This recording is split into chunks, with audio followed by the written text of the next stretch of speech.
full speed on the burning wheel, so fast that no one sees me. My days and nights are wasted, my heart and soul are free. I take my time, time takes too long. Feels so right, feels so wrong.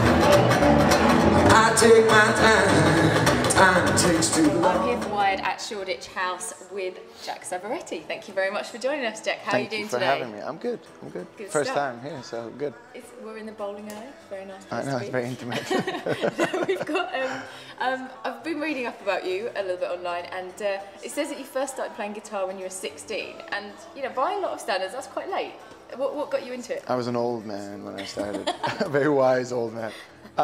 Actually, no, I was very into sort of sports. I was terrible at music, very bad at anything to do with music-related courses or classes in school. And it was just finding out that sort of putting words to a guitar helped, just helped, full stop, helped me, and was also sort of appreciated by friends around me. So it suddenly became this kind of kill two birds with one stone kind of situation. So I just kind of got a little bit carried away, and here we are. And what inspires you in terms of writing music? Because you do write all your own lyrics, and you were saying that you want to kind of give every song a twist. I mean, I try. You never want a song to sound like the other one, the last one you wrote, although that does happen way too often. I think I'm inspired, as boring and cliche as it may sound, by everything that happens. I'm quite unaware of what inspires me until it actually happens. Did it hit you on the face? Yeah, exactly. Yeah, sure. It's sort of exactly like that, like a punch out of nowhere. I never sort of see something and go, ooh, that would be a great idea for a song.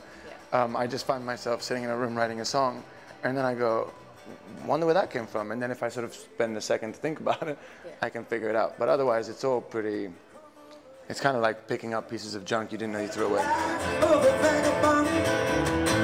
Searching for a fool's gold with the eyes of a gypsy and the life of a little soul. Saying words to a love song, searching for a heart of gold. The life of a vagabond is an endless road. And you're on your third studio album now. Yeah. You've already had two out. Yeah. To great success as well across the globe. And what are you working on now? What's the direction you're going in? Because you've been likened to lots of different artists. Yeah, I've had very different kind of phases.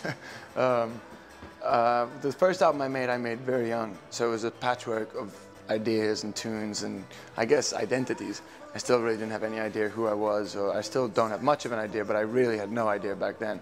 And then after that, I went into a very American folk music phase and sort of got the opportunity to make an album in California at a person I admire, Jackson Brown's studio, with a bunch of old 60s musicians that kind of I couldn't speak to them. I was so nervous in a studio for 2 weeks.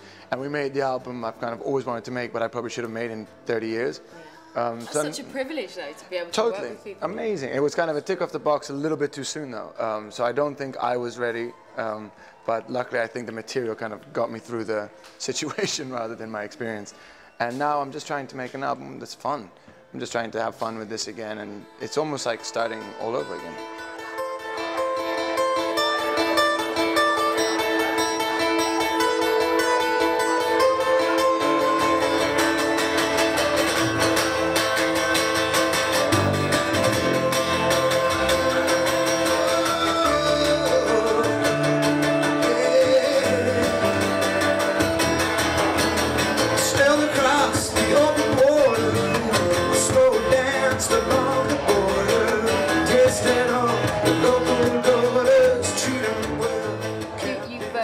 In England and in Italy, yeah. Like has that influenced your musical taste at all? Yeah, I think a lot.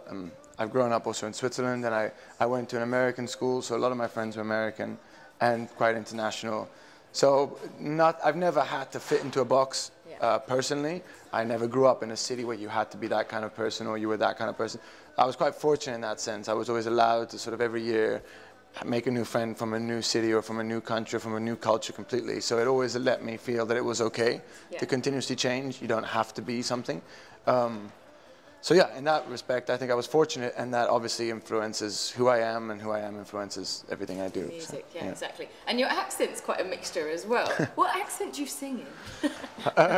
Depends on the song, exactly. Like it depends on who I'm speaking to, and I think it's the same thing. If I speak to sort of somebody who's very English, I do turn into Oliver Twist, and if I spend a week with my father who's Italian, I come back sounding like Super Mario. So it kind of it varies. But when I'm on stage, or when I'm in the studio, or when I'm writing, I think it has a little bit of an effect. It depends on kind of the genre or the feel of a song. Sort of pushes me. I hope not too much. I hope you can always tell it's me, but a little, there's always an influence. And I've had a look at a few of your music videos, which are incredibly cinematic. Like one of them was directed by an Oscar-winning director as well. So nominated. No, he sorry, didn't win. Nominated. Unfortunately, he didn't win. We're not that big more yet. Of an accolade. What are your influences behind the ideas for those videos? Well, I mean, you're lucky if you get an opportunity in this world where people actually sort of want to work with you. It's nice to sort of not just do the first thing, but sort of put some time and thought into what happens. And although, I mean, you always look back on the past and think, oh, I can't believe I did that, and oh, I'm so lucky I did that. I've always tried to, whenever I've had an experience, to work with anybody, whether it's a producer, whether it's a director for a music video. Music videos are very uncomfortable to make if you're not that type of an artist, and I'm definitely not that type of an artist, so I didn't ever want to be in a situation where I just made an absolute prat out of myself. Oh, I think you did absolutely fine. So you're going to say, I think that's exactly what you did. But I kind of depend on other people to stop me from looking like an idiot, and I thought in that situation it was good to work with people that I've seen their stuff, and I've seen them make beautiful things out of a leaf, and if they can make a leaf work, then I feel pretty safe in their hands, sort of saying, okay, you take this, I'll just sit here for the ride. Brilliant. Well, thank you so much for chatting to us, Jack. Cool. Thank you. Have a good time tonight. Enjoy. We'll let you go. Thanks very much. I'm gonna meet you. That's your own thing, 'cause I'm mad.